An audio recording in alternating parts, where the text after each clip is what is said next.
couple of like my main ideals in life, growth, constantly looking to grow, constantly looking to craving feedback, and then hustle. It's like, if you're going to do anything, if you're going to make mistakes like we all do, we're going to make them with aggression.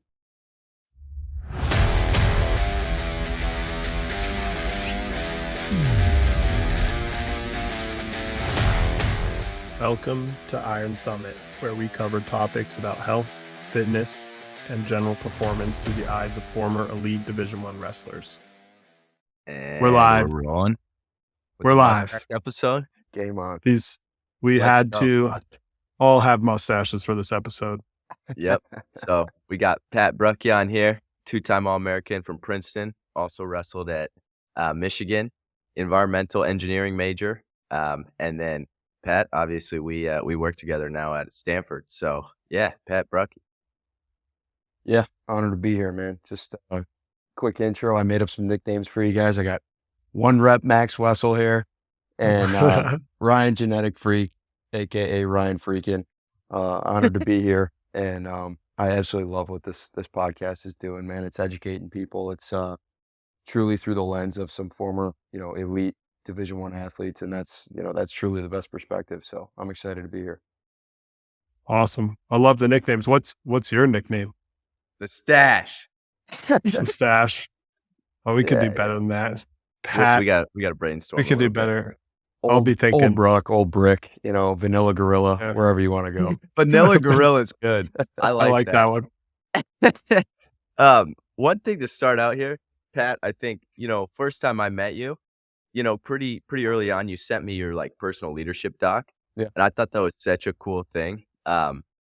Just like, I think you really embody it, and knowing you a little bit before seeing it, such a cool like way to kind of talk to new people and introduce yourself. And I think it's an awesome thing to do, just for anybody.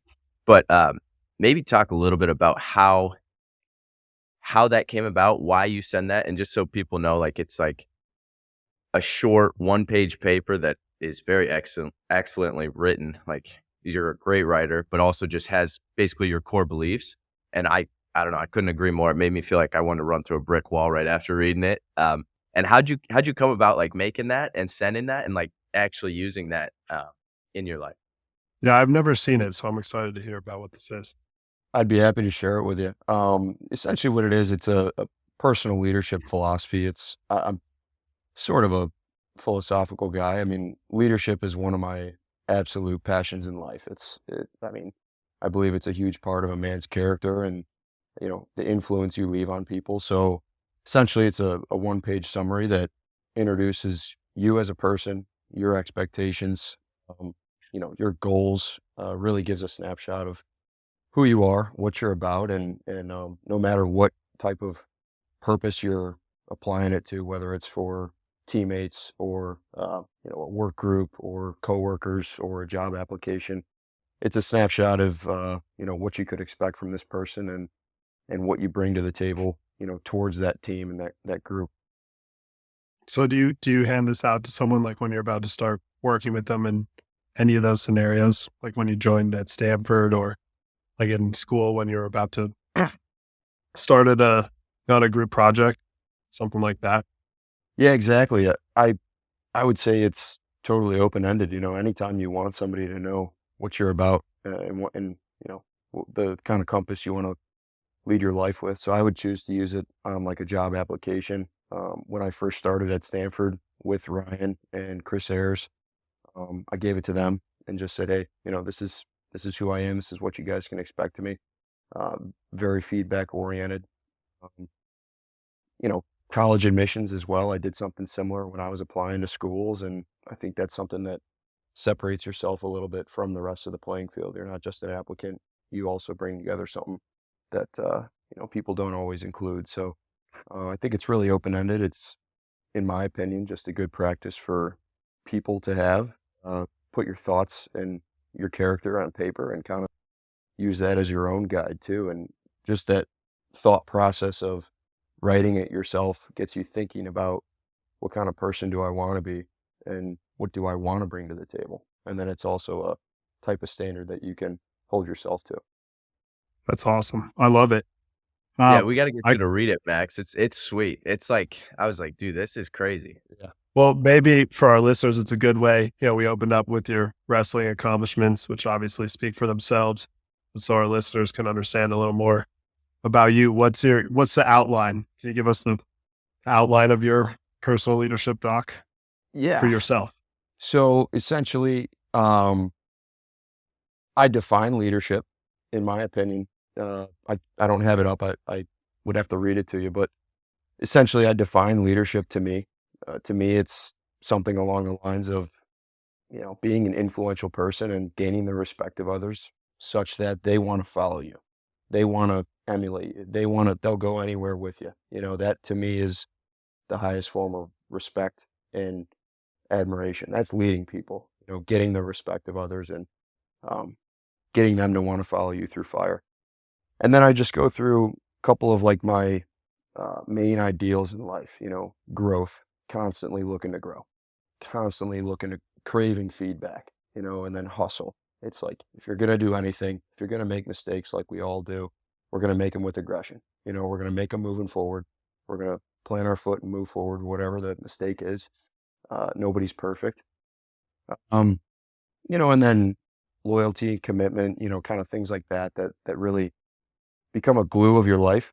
So it's really just defining your core values and your principles, and that gives you a snapshot of what people can expect from you as a coworker, a teammate, and what you're bringing to the table.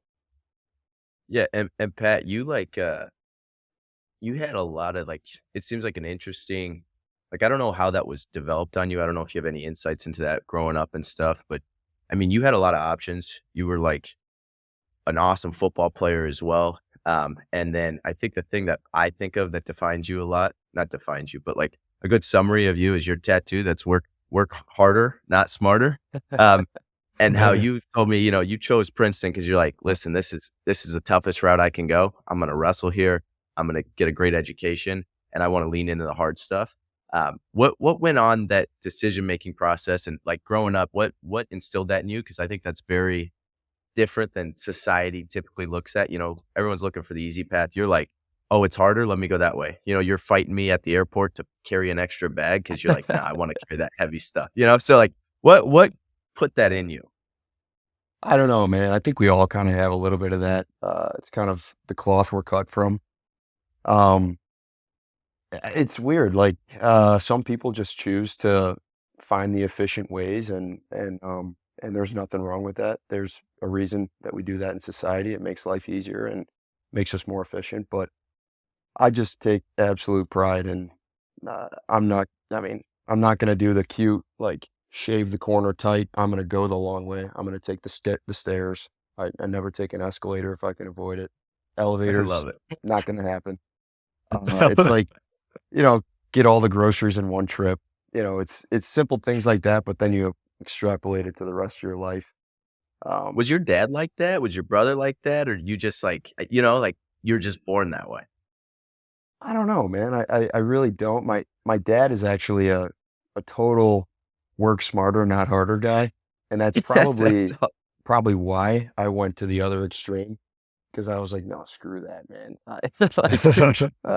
I remember working for my dad, contracting jobs as a kid and stuff, carrying garbage bags like four at a time, and he's like, just take one bag at a time, and I'm like, no, it's too easy, and like I can't even fit through a door.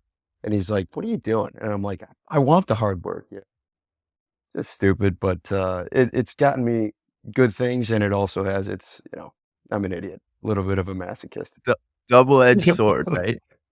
For definitely. sure. I But I think the other thing is, and I don't know if we can, maybe we'll put it up somewhere, but like Pat, you look like just jacked when you were like 15 years old.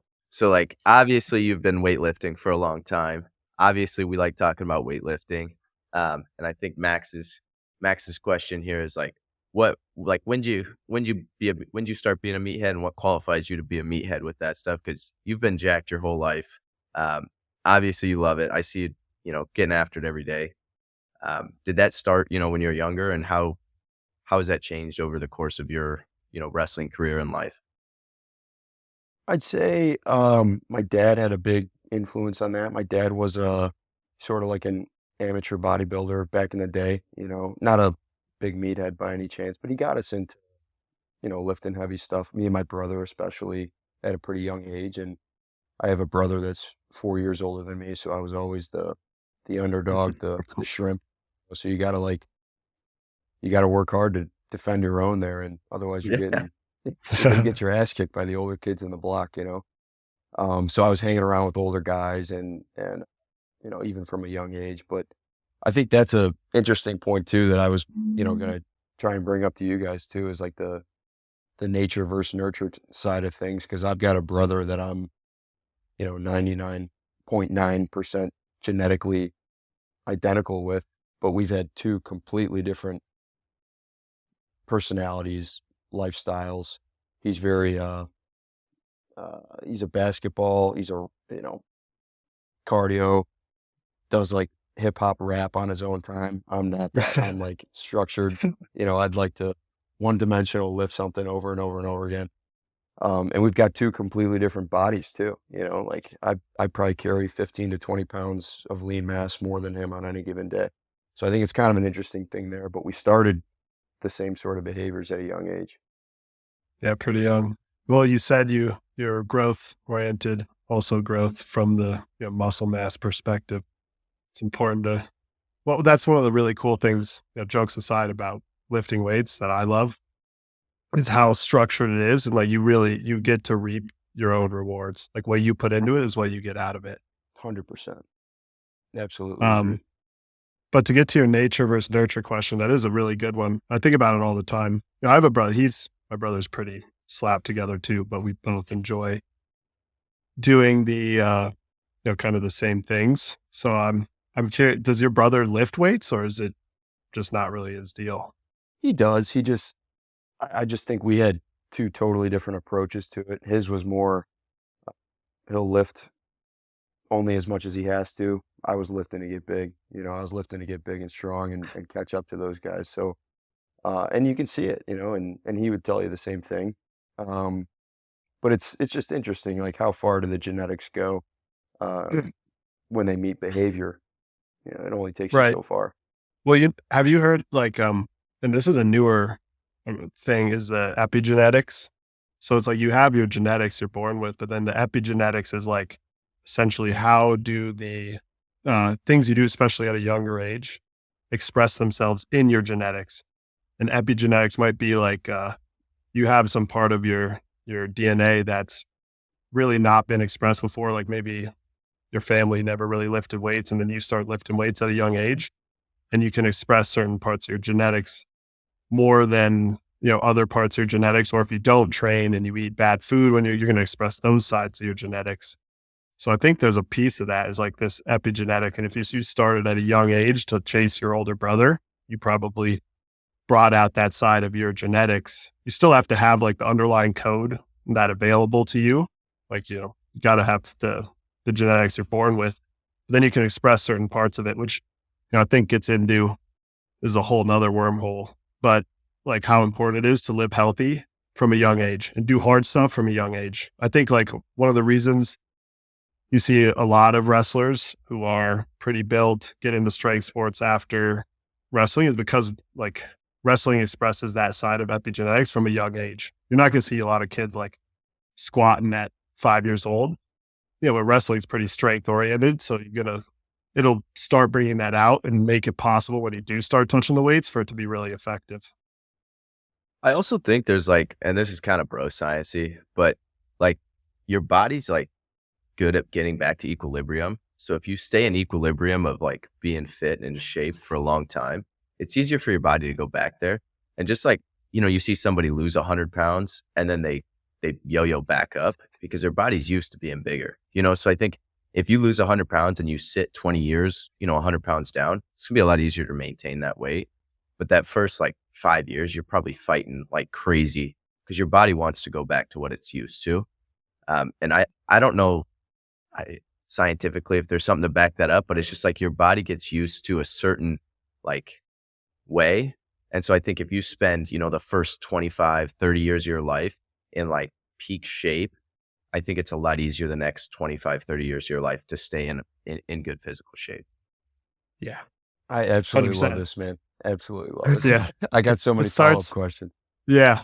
Well, one Ryan, Ryan always goes, I don't know, this is bro sciencey, but then he says something that's like backed by Legitimate science. years of legitimate science, which that's just like that's homeostasis, Ryan. Like actually a really good uh point or like way to illustrate this is, have you guys heard about like Ozempic or semaglutide? It's like everyone's taking it to lose weight. Yep. It's like a diabetes medication, but essentially makes you not hungry. It like modulates your GLP-1 receptor, which is like plays a huge part in hunger and just like craving signals in your brain in general. It's really good for people, especially people who are overweight, but people are taking it, losing a bunch of weight. And then there's like this reported rebound effect, which like initially they thought like maybe it was the medication itself, but it's not. It's just when you stop taking it, your body's like, what the heck happened to that 40 pounds of fat I just shed? And I'm not taking the drug that tells my brain that's okay anymore. So they just bounce. They go right Yeah. back So up. they would stop taking that type of medication or drug or whatever, and then their body goes back to status quo Yeah. homeostasis. Okay, so Yes. if you kept taking that type of drug or, whatever, you would continue to suppress that type of signal. Right. Exactly. But like it's a newer drug, so they don't want people taking it like for super long periods of time. They're not sure if that's like has downsides or not. It actually seems like it's a pretty low side effect drug. It's a peptide actually. So it's a piece of protein, but it's what you got to do is get off and then you got to suffer, right? You got to like Yep. fight that urge to get back to Ryan's point, to your homeostasis, like that 40 pounds of fat you just lost. Well, and I've heard too, they're having issues with like the potential downside of you're basically like, I think it's like appetite suppressant. Like you're basically starving your body. And so you're losing a lot of muscle mass while you're losing weight That's too.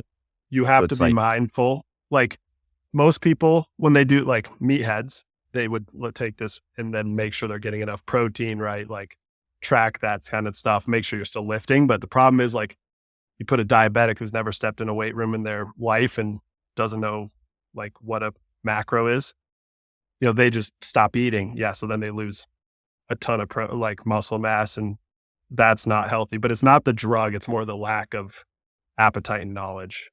So that yeah, seems to me, I mean, it's a more complex version of like any kind of diet, really. Like it's a fad diet. It's like you start something for, all right, 90 days. I'm gonna be good for 90 days, and then these people lose 20 pounds and they're like, oh, I look great. They stop their diet. Your body wants to find its equilibrium again. So it's as soon as you stop that, it's gonna say like, where have my other macros been? Where have my carbs been? Where have my fats been? It's gonna crave those things. You start getting those signals again, then you yo-yo back up. And sometimes it's worse on the second time. 100%. yeah, Yeah. It's yeah. And definitely like, go ahead, Ryan. you need the behavior change. Like if you don't change the behaviors, like that's why diet pills, like everyone's like, oh, I just take a pill one day and it'll work. It's never going to work because you're not going to change your behaviors. You got to do the hard work to change the habits. Otherwise, it's just like, it'll never stick. So you might short term put a Band-Aid on it, but it's not going to work. Yeah, that's 100% right. I could see an art, like maybe it allows someone who's got like really bad habits to like start to change their behaviors, but then they gotta, especially after they get off, they gotta change their behaviors, Yeah. right? Like that's the that's it. End of story. Yeah. Not shutting down the drug. If you're 600 No, I pounds and can lose 100 pounds and then start actually walking around now and exercising, like maybe it's a good kickstart, but you still got to do the work. gotta change the behaviors. What are your Yeah. follow-on questions, Pat? Um, let's see here.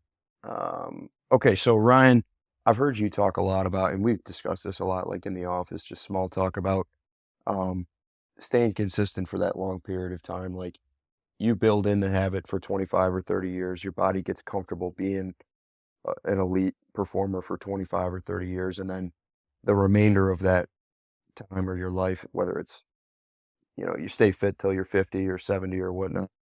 Do you think you have to maintain the same level of intensity and frequency and training throughout your life entirely just because it becomes like a behavioral habit, or your body takes less to maintain the same type of performance That's a good goals? question. Yeah, that's a great question. I'm interested to hear what Max says on this too. But I think that like your fitness journey, one, I think it's going to constantly be changing. I think there's obviously certain times of your life where you're going to be, more primed to put on strength, and then other times where it's less. The way I see it, just generally, and maybe I'll change my mind over this over the next couple of years, next couple decades, but I think like up till maybe like 35 is when I want to kind of be like lifting pretty hard. And then I'll probably change a little bit more to like, yeah, maybe I'll hit some heavy stuff, but it'll be more so like longevity and like getting, doing it to feel good. And I think there's a lot of benefits to exercise outside of just like, because it's different when you're at a competition. You used to be training for like, hey, this guy's going to try to rip my head off. So this is like, I'm training so I can rip his head off. And then you're like, oh, this is everyday life. I'm doing this so I feel good. I get mental benefits from this. And I'm probably like, I don't know, I feel a lot better every time I have a workout in. I know that that makes me feel good, mentally, energy wise, physically.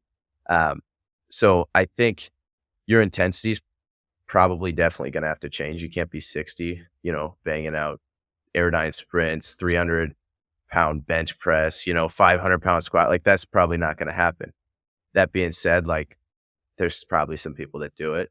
But the way I see it is like using fitness to enhance your life and whatever you can do consistency wise. And I think the cool thing and the crazy thing about fitness is like you got to optimize for one thing. So like you ran a marathon, Pat. You couldn't probably lift a crazy amount while you're running a marathon.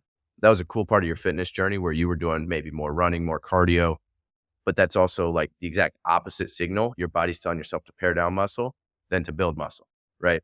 So I think you can go in phases in your life, and maybe that's 3-month phases, 3-year phases. But I think doing different things keeps it fun and also probably healthy for your body to change it up and not do the exact same thing all the time. And that's importance of, maybe a 6-week training plan at a time.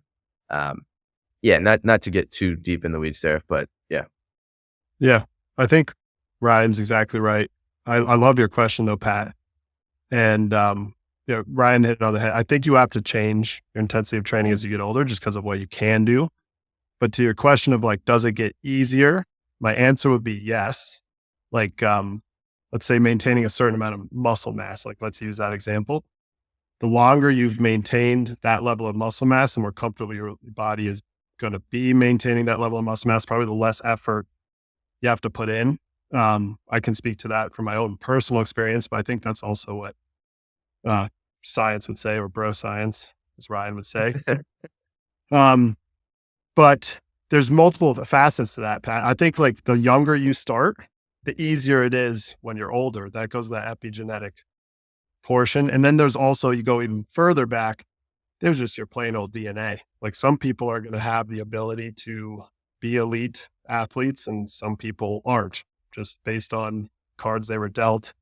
Then it goes to what did you do at a young age? Then it goes to how consistently you've been doing something for how long. And all three of those things are kind of going to slide the difficulty up and down, whether it's maintaining a certain level of muscle mass, whether it's being able to run marathons or just being, like an elite wrestler or an elite whatever. I think probably a combination of those three things. Understood. So when you're saying epigenetics, just so I'm understanding you properly, I'm seeing that as like it's almost like a suppressed trait. You have the genetic code for it, but it's whether or not, your behavior and your lifestyle as a young age and whatnot chooses to enact and express that type of Yeah. gene. It Okay. might not even be suppressed. It's just like, here's the cards you were dealt, right?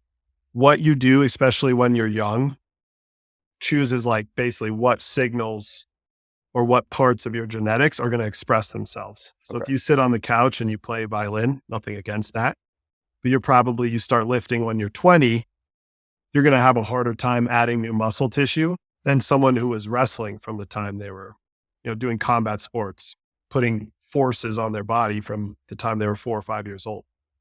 It's Makes just going to perfect make, sense. yeah. And sometimes, look, I mean, the cards you were dealt at first are probably the most important thing, right? But then you still can change that. And Yeah. I think that's you probably see most elite athletes.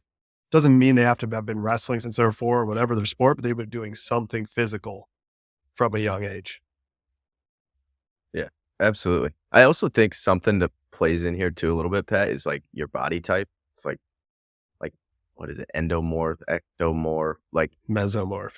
mesomorph. There you go. So Pat, we're talking one time, and you're like, the second I start lifting, you say you put on like 15 pounds like that, your appetite goes way up. Like your body's good at pairing on muscle, right? Like some people, their body does not do a good job of pairing on muscle. Some people they do a medium job. Some people they do a great job pairing on muscle, but they pair on a lot of fat. And so it's like I think knowing your body type too there, that's something you can't exactly change. But like that's why everything's so you got to customize for like what you're optimizing for and for your DNA, your body type, your goals, your training plans. Um, and then one other thing I was thinking about, Pat, with you is we talk a lot about like, you know, resilience, mental, like the mental part of sports, and you've gone through a lot of injuries in your career. Um, you know, how has that played a role, and how does like what's your perspective on that? Because you got a very unique perspective with some like really major surgeries in your college career while you're competing, and then knowing you, sitting out had to have been the hardest thing because you're a goer, man. You're getting up every day doing something, and so when you know you get a hip surgery and you got to sit in bed for a month, like take us through that a little bit. Yeah, there's a lot to unpack there. Appreciate you saying that for one. But yeah, it's man, adversity's everywhere, right? You can't run from it. Our sport, especially, you're gonna get kitchen sink thrown at you at some point. Whether that looks like sickness, and injury, surgery, whatever. But I've had definitely a couple opportunities to build a new skill set with those types of adversities, and um, it kind of goes back to like my brother and I, he kind of had a laissez-faire attitude to lifting and training and work smarter, not harder, zero surgeries, right? Me on the other end of it, I'm like, I'm working harder than this dude my whole life, six surgeries. So it's like, is it better? Is it worse? Am I an idiot? Am I smarter than everybody else? Who knows? But as far as like, yeah, I mean, in the middle of your career, it's tough as a 18 to 22-year-old, having your hips reconstructed and really having to relearn basic things like, my my feet move different now. My pelvis moves different now. I have to relearn my balance. My gait is different. Now I have to apply that in a wrestling form. How does my footwork change? How does my setups change? Like what can I do now that I couldn't do differently? I didn't start throwing legs until I had my hips reconstructed and I could actually rotate the ball inside my hip socket.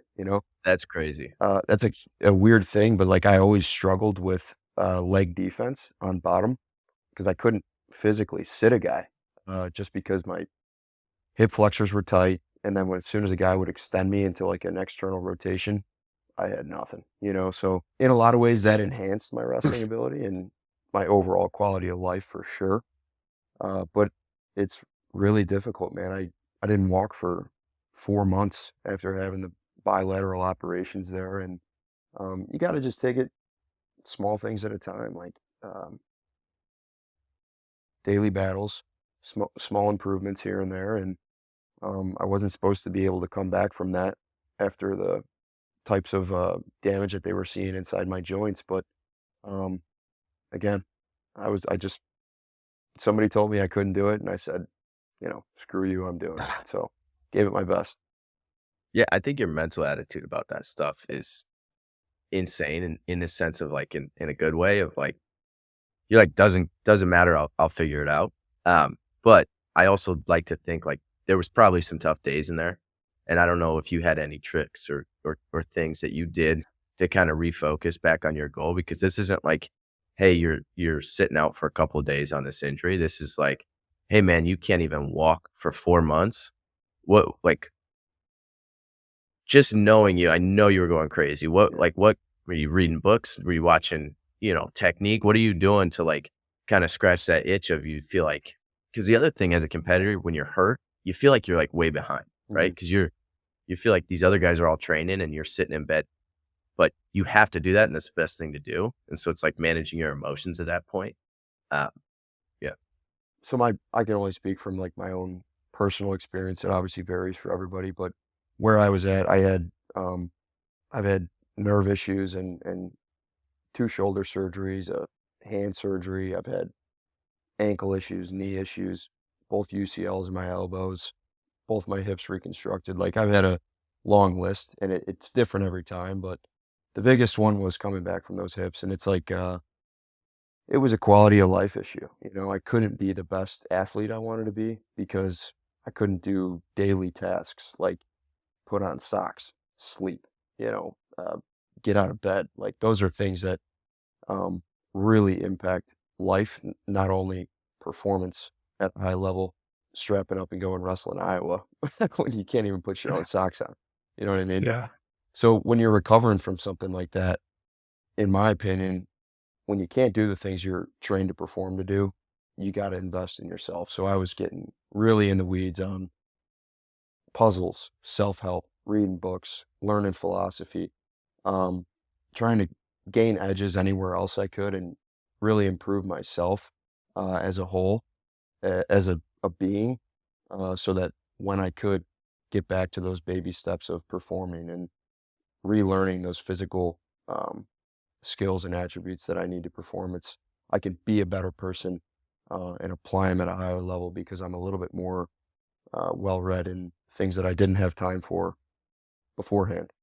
So you I really took that growth mindset and applied it to just anything you could. Anything. And since you had you were bound up with two hip reconstructions, that meant where you and it sounded like you spend a lot of time on physical growth, but you couldn't.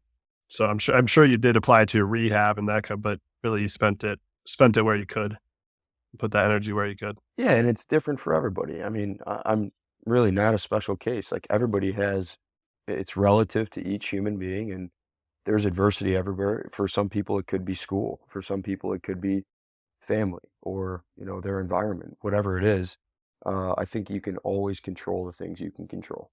So it's up to you you got to take responsibility for your own life. You got to find the subsets of those areas where I can eat right. You know, I can make sure I'm in the bed on time. I can make sure I'm recovering properly. I can make sure I'm hammering my schoolwork. Those are easy things, you know, and it really is easy when you break it down.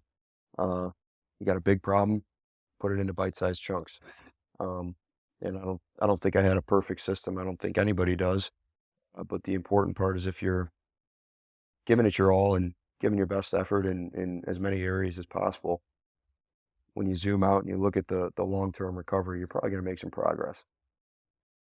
Yeah, I love that. I think you hit the nail on the head. I think that's sweet. I mean, so many guys in sports, but in life in general too. Not just guys, just people, guys, girls, everybody. But just like struggle with, I think that whole point of when you feel helpless and it's like you looked for things that you could do instead of just being like, woe is me, like this is happening to me.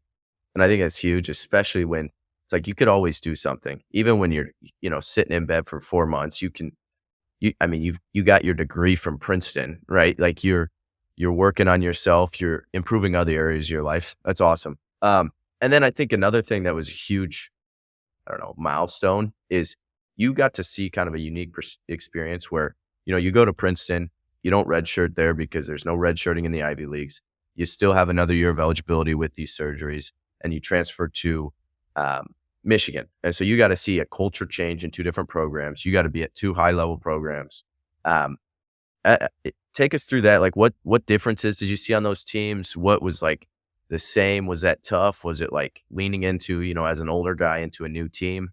Um, like how was that different versus, coming in as a freshman, Princeton team captain? I know there's a lot of questions there, but yeah, if you talk about that a little bit. Yeah, yeah. I mean, the beauty of it is wrestling's wrestling. You know, it's gonna punch you in the mouth no matter where you're at, who you're wrestling, what room you're in. If you're doing your job as an athlete, the sport's gonna beat you at some point. So what's nice is that was consistent. Partners were better, room was different, environment was different, coaching was different. But amazing high level. That was an extremely rewarding experience for me. I got to build a network and learn from people that are just tremendous influences in the sport. So It was excellent. Really grateful for that whole opportunity. Super difficult to come in as a essentially a grad transfer and try and make an impact on a cultural level and an athletic level in just a year. That's tough, man. It was really difficult changing environments like that. And it really wasn't by choice, to be honest with you. I wanted to finish my career at Princeton, but there were some administrative things that were going on, especially throughout COVID and um, not being able to redshirt and step away from the university. But um, just like anything, it's controlling what you can control. Like in an environment like that, there's so much change, and we see it daily. Ryan at Stanford, these kids are going through a similar situation with having a change of staff. Some guys on the team, this is their third coaching staff. That's difficult for anybody. Transitions are hard, and it's even more important during those things, in my opinion. You got to control what you can control. You can control your training. You can control your effort. You can control your habits, your sleep, your studies. Make sure that you're at least hammering the simple things in life that make you happy, um, allow you to be the best person you can be. And then transitions happen. It's like adversity is going to come. You just got to be okay with it. Yep. No, I love that. I think that's like change is hard for everybody. Like anybody that says they like change is like, you're lying. It's tough, right? But I also think the other end of change is it always seems like the best things come out of this uncertainty. And so like when you choose to look at it as like this is an opportunity for something new, I think it's a cool perspective switch, and it makes it a little easier because it's easy to stay comfortable and stay what you're doing. And then kind of on that topic of change and adversity, I mean, you had this awesome degree, you got an awesome job, you're living in Chicago using your environmental engineering degree. And you're like, hey man, I don't want to do this. You come out and you come to Stanford and you're coaching wrestling. So what's what do you think about, I guess, what made you pull the trigger on that? Obviously that's a really tough change. That's really different. Your family, your fiance's family's from out there. Um, and from everything we've talked about, it was kind of a fulfillment thing. And so like your personal philosophy on happiness, careers, um, and, kind of the driving factor between stuff like that. Cause I think from an outsider's perspective, it was like you did the thing, you had an awesome wrestling career, had an awesome degree. Um, you way overachieved and all this stuff. You had this amazing job. And then you're like, hey man, I don't like this. So how do you make that decision? Cause I think there's probably a lot of pressures from, from yourself and probably from family and just outsiders too, where you're like, this is what I thought I was going to make me happy. And it just didn't. Man, a lot to unpack there as well. Good questions. um, Man, definitely not an easy transition for sure. But in that moment, I had to look at my life as a whole and my relationships, the person I was, the person I was becoming, the 5-year plan I was on, the 10-year plan. Just wasn't enough, man. I think a lot of us as former athletes and current performers and just people who want to enhance themselves as human beings, it's never enough, and that fulfillment that's a bitch, because it's difficult to find satisfaction in life. Um, Yeah. I'm a big, like, you gotta have something. You gotta be working towards something, whether it's I want to be the best ping pong player I can be, or I'm working on a job, I'm, working on a case, whatever it is. Like, I didn't feel like I was maximizing my leadership abilities, ability to mentor, and sharing my experiences with kids that are chasing the same thing I was. I never got to the place I wanted to be in my career. I never achieved the thing. Ryan, you've got an interesting perspective. I'd love to hear you unpack that one. You entered a champ. I didn't have that, and things happen for a reason. But there was a massive shift in my mind because you go from competitor to component, and there's so much knowledge that you gain post mortem. I'm like, man, I realize now that I was doing this wrong the whole time, and you want to share that so bad. Uh, and I think it's important too. It's giving back, and it's fulfilling in a way to to kind of live vicariously and get other people to the places that you couldn't do or that you couldn't get to. So I was craving that a little bit, and life is good, man. It happened for a reason. I'm glad I took the. I love that. I love, I gave the commencement speech in my high school 2018, and I wrote it, and the title of the speech was a difference between happiness and fulfillment, Wow. and went through kind of like what, people, you often think you're looking for happiness, right? But at the end, happiness isn't really what it's about. It's about fulfillment. And what does that mean? And you boil it down to one thing: it's doing the work and doing what, you got to have that thing. Is what you said, but you just have to be putting in the work and the effort, and that is the fulfillment. And I think based on what you're saying, you found something where it fills you up to put in the work, and that is happiness. That is fulfillment. Is it's kind of the ultimate. That's what we're all looking for. A lot of times we think we're looking for happiness, but we're not. We're looking for fulfillment. Totally, man. That's a huge honor being able to come back and give a commencement speech. It was. It was like, it was a lot of pressure because it was like the founder of Chipotle, like, and then a guy who was like, I can't remember his name, but he's like a huge stud man, been in Hollywood for like 20 years, and then me. So Stop. Max is super humble. He is very impressive, Pat. Don't let him fool you at all with the fact that he'll just like casually say something and you're like, that's like a huge deal, right? Subtle But Max flex. is just like, yeah. Oh, no, he's not even trying to flex. Like he doesn't realize that it's a huge deal. Yeah. I But think he's, that's probably a common theme, all three of us. Ryan, you're fairly humble as well. See, Yeah. there he goes again. You see what I'm saying? But Just so Pat, listeners know, I mean, these two guys are incredibly accomplished in their fields, and I hope that people realize like how exceptional you guys are. Not just typical guys starting a podcast. You guys are sharing a wealth of knowledge from some serious success. So I hope people do realize that. I appreciate that. We thank probably, you, Pat. to be honest, we probably need to believe it more of ourselves, because I think that's like one of the downsides of being humble, right? You like, sometimes you don't think you have as much knowledge or success as you have. And I know Ryan and I have joked, actually, where Iron Summit was born out of was a joke. Well, like basically Ryan was like, we were talking about like, yeah, we could probably have a following if we put some effort into it. I was like, Ryan, if you help build out his plan and a strategy, like I'll start providing more content, you start providing more content, we'll do this thing. Ryan was like, done. And then Ryan being Ryan, he actually started doing it. So that's where Iron Summit came from. That's beautiful, man. That's part of the That is cool. fulfillment right there. It's part of Yep. the journey. I in my opinion, it's the happiness is a destination that we're probably never going to get to. So the journey along from point A to point B, that's the fulfillment. Is happiness it. really a thing? Or, I mean, what do you think, Max? Like, what was your thesis there on the speech? Like, are you focused on the destination or are you focused on the journey?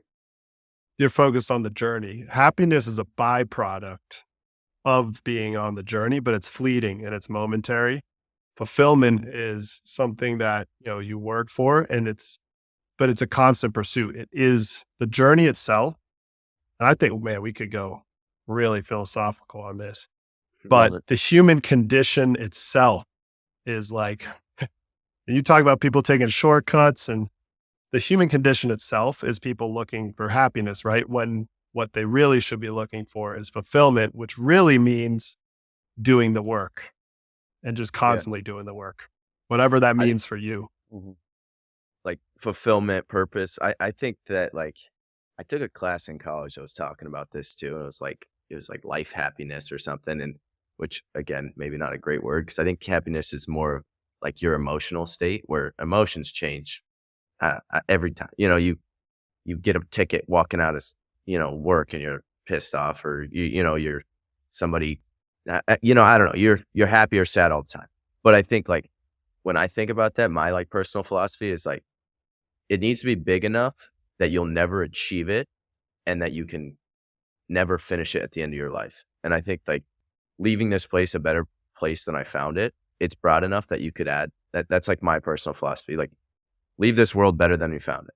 And so it's like, how do you do that? And it's like, well, you could do that by if you're a janitor, you're the best janitor and you impact people by making sure everything's super clean and being nice to people and holding the door for somebody. Or if you're, a CEO of a nonprofit that's providing, food for everybody in the world, like it's broad. But I think making sure that you look at life through that lens makes your life a lot more meaningful. Cause when you look at stuff like take wrestling coaching, you could look at it as like, hey, we're teaching people to do a dumb sport.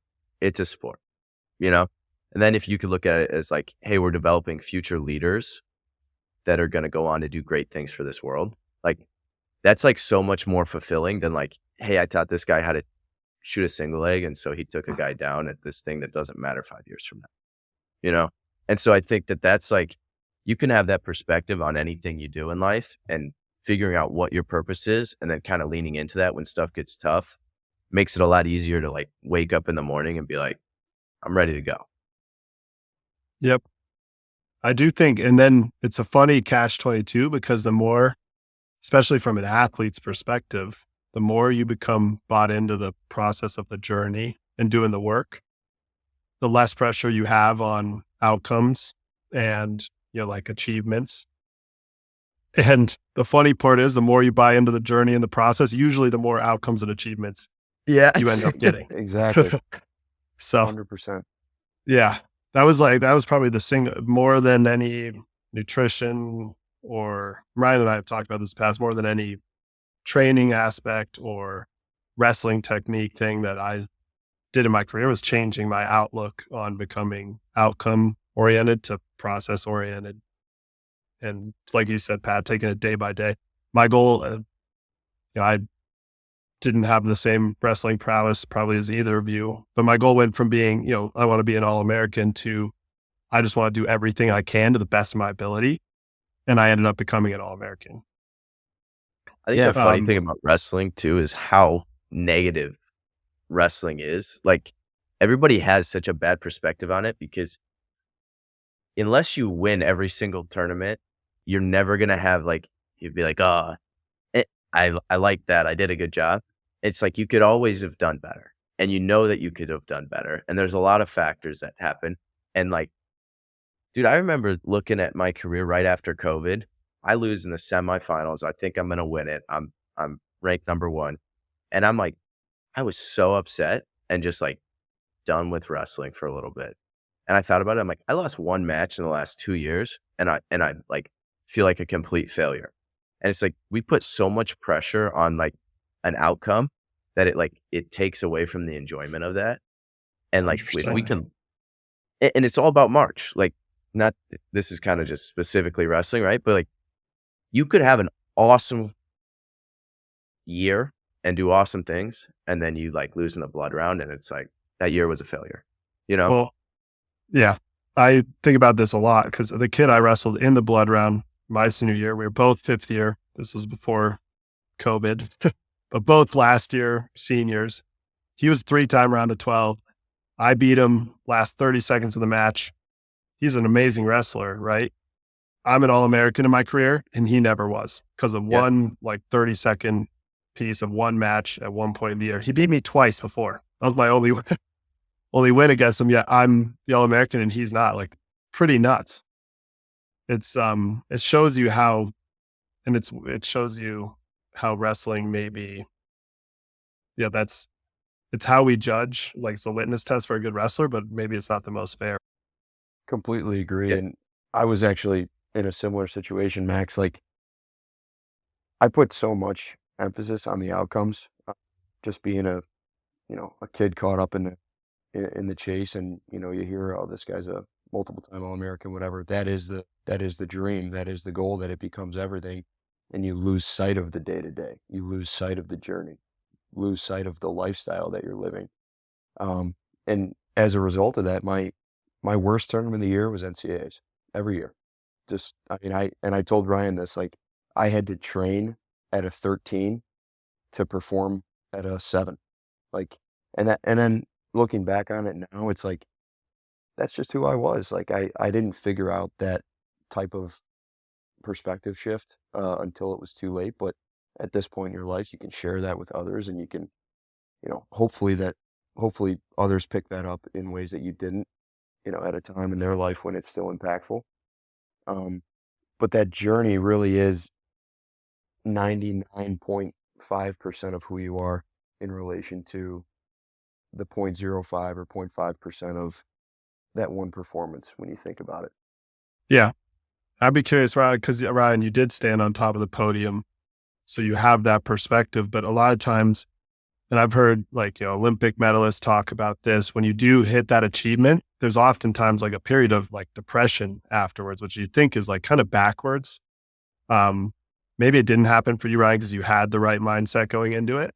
But I have heard with a lot of elite athletes who put a lot on the outcomes, like they get there and they're like, oh, that was it. But I do think, my junior year, I was like outcome focused, right? I was injured all the time, like you, Pat. I had 6 orthopedic surgeries in college.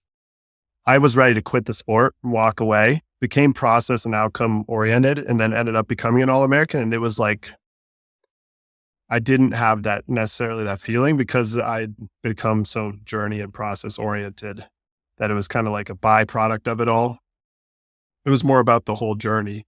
But Ryan, I wonder, like, with your perspective, standing on top of the podium. Yeah.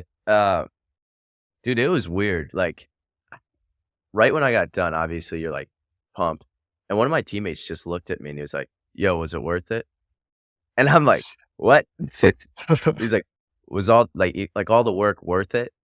And I was like thinking about it. I'm thinking about, like from like 6 years old, going to all these practices. And I said, yeah.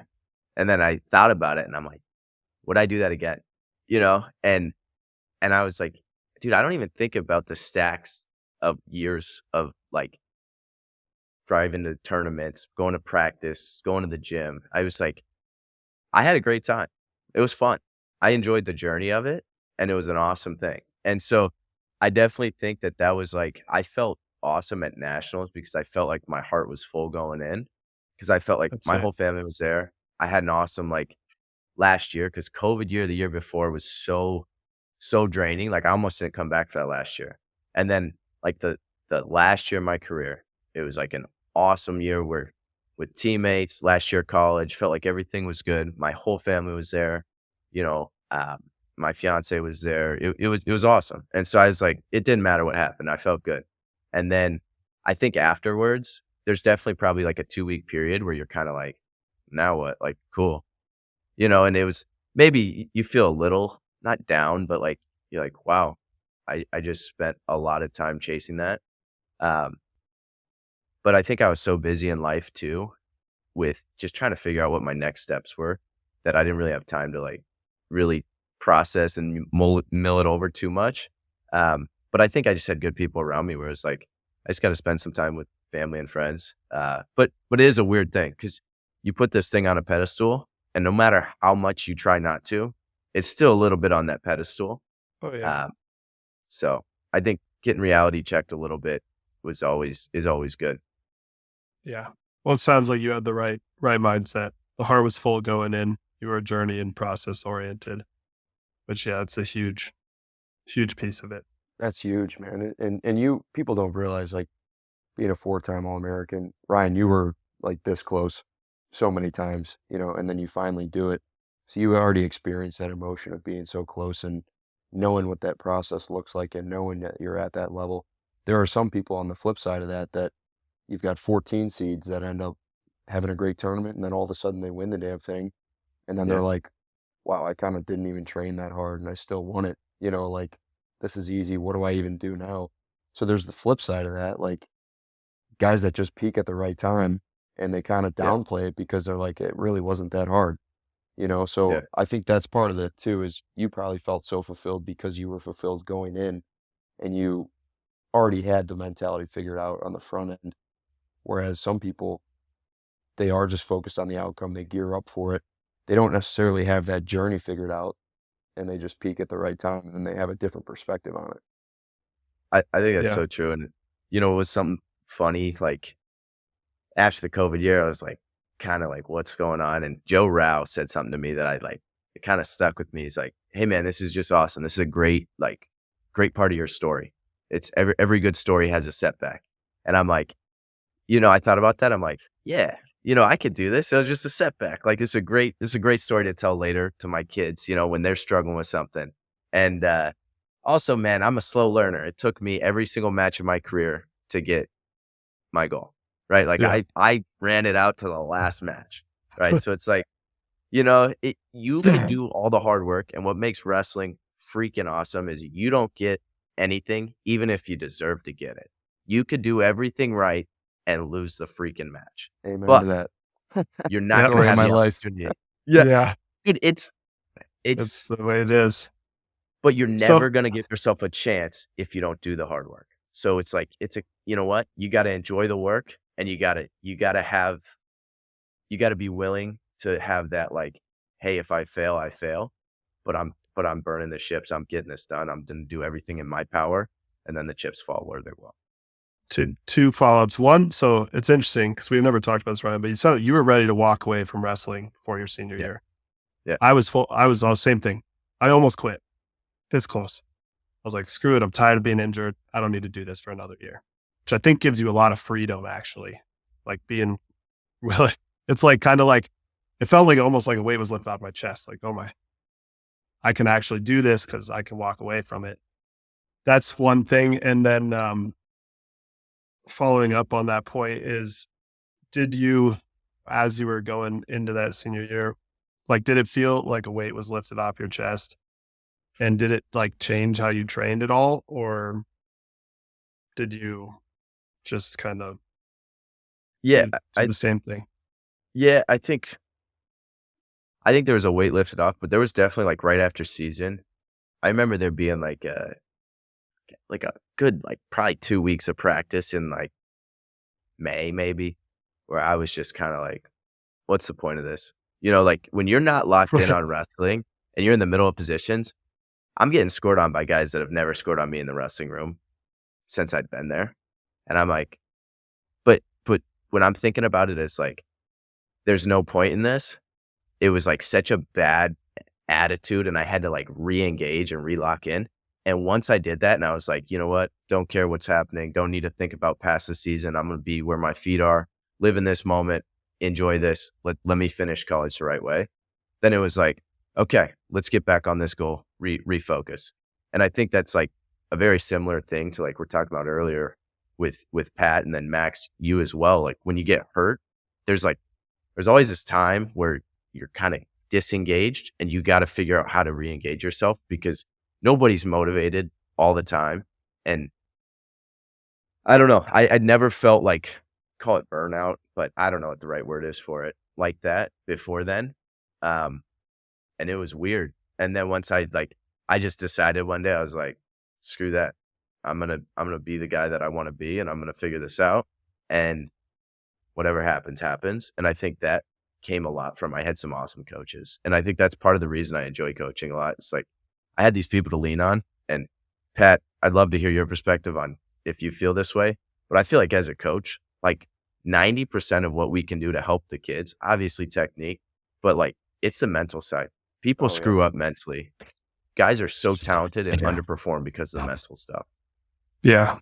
I want to and add a question to Ryan's, Pat, which is like, it sounds like whether or not it was in college, I don't know. But when did you kind of figure out it's about the journey in the process? Like it's for Ryan and I, it sounds like it was kind of between junior and senior year.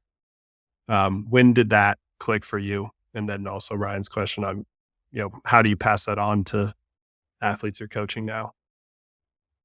Yeah, there's probably ebbs and flows there. Like there's weeks and months and seasons where you have it and you just kind of have that juice. And then there's tough periods where you're going through recovery max.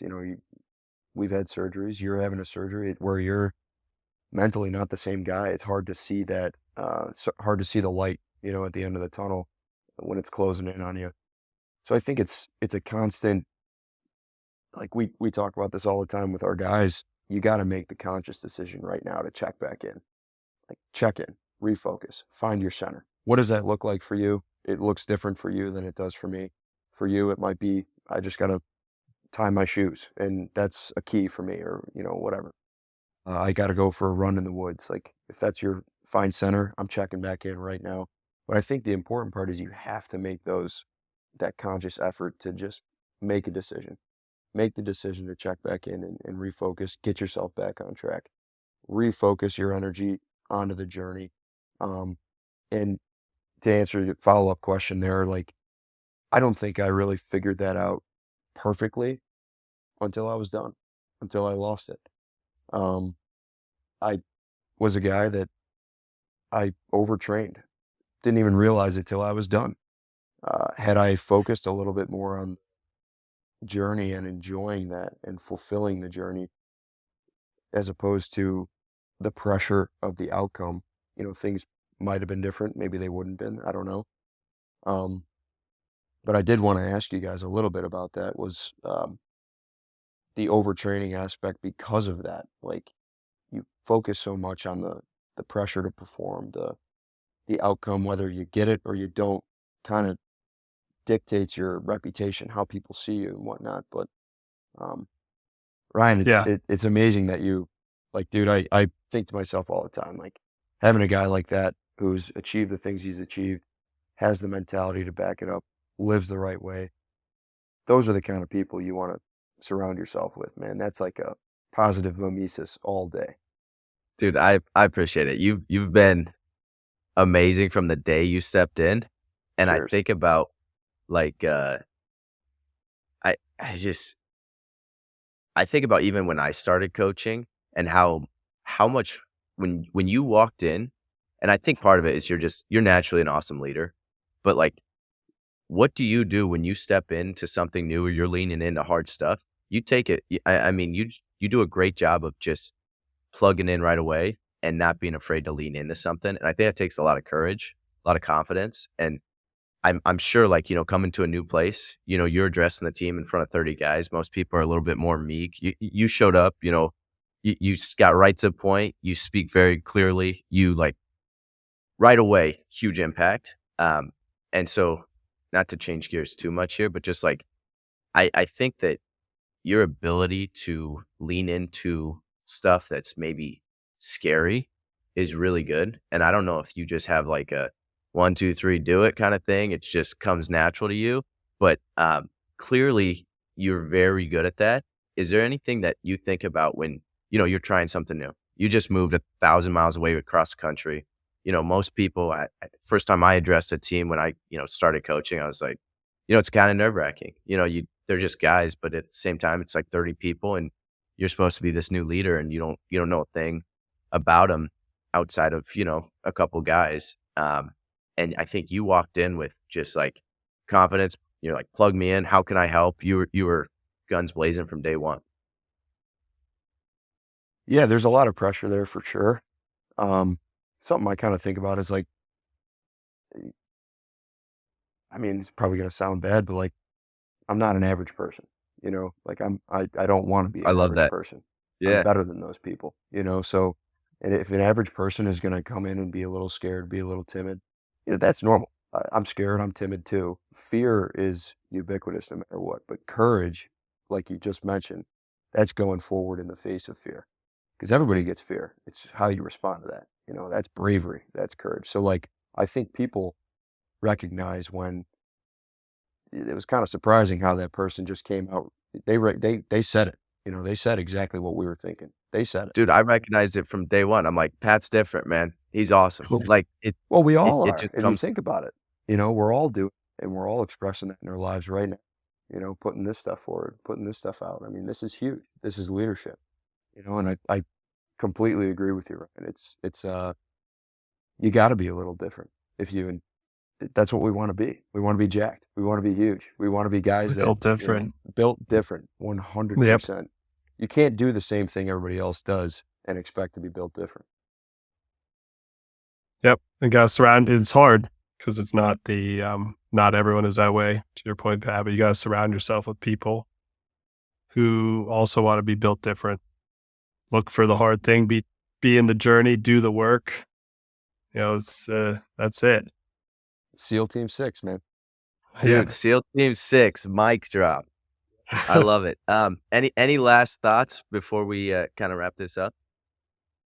Um, no, man. I'm I'm incredibly grateful for the time and the opportunity. I can't tell you guys how admirable it is that you guys are taking the leap here. You guys are leading by example. You're putting content out that people need to hear. If you're a young performer, a young athlete, a young wrestler, listen to people that have been through that journey because they have wisdom there. And you guys are taking the steps in the right direction for guys like that. You're advocating not only for yourself but for people that might have been in similar shoes, and that's fulfilling, right? That's like doing our purpose as human beings. We're leaving the place a better place. So I thank you guys, man. Thank Pat, you are you. the man. Thank you. We'll Absolutely, definitely have more Pat. I'd We're love gonna to. have a Pat monthly or something going on. Yeah. Let's Do bring it. it. Awesome. You're the man. Thanks, Pat. Yeah, absolutely. Cheers.